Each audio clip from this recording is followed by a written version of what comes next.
My name is Aaron Stebner. I'm a professor in mechanical engineering and material science and engineering at Georgia Tech. Also, the executive director of our master's in manufacturing leadership degree program. I think what's working really well are these, you know, the investment in facilities that are meant to be bigger than a single professor or group of professors' research, but yet earlier stage than what companies are willing to invest and double down in, and or pre-competitive, right? Things that are general technology and understanding and science that every company needs a piece of, but doesn't turn into that company's, billion-dollar idea or billion-dollar product, right? And so that's a lot of where some of the most successful consortia that bring research as a centerpiece for government, industry, and academia to convene are really focused. Like, let's not bother going into certification of one particular company's product for them, but let's try to get out of those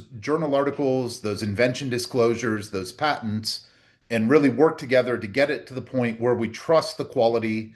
We have the means to quantify the quality in metrics so that each company can then pick up that technology or that science and implement it in their own way.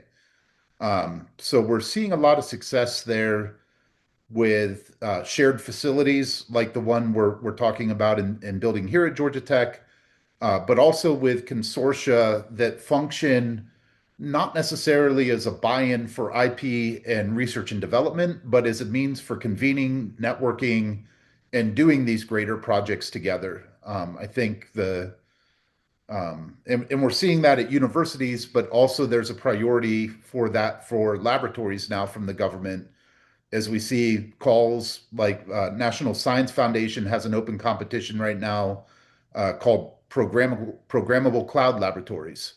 And the idea there is that in the future, you don't need 100 faculty, each of whom have an electron microscope in their lab and publish their own papers, but rather you need a lab of programmable electron microscopes where anytime somebody needs some time or a measurement, they can mail in a sample, ask for a program, and it gets run a lot like ChatGPT does for us. If you want to, my fun one, my wife made a table of Super Bowl squares for a fundraiser for my son, right? And that used to be, oh, ask the husband to do his Excel work, right? But ChatGPT just spits that out for you now, right? And so similarly with laboratory work, right? You might not ever know how to use an electron microscope or what the difference is between a transmission electron microscope and a scanning electron microscope, but you can say, I need to understand, fundamentally, what is the atomic structure of this material, and send that query to an AI agent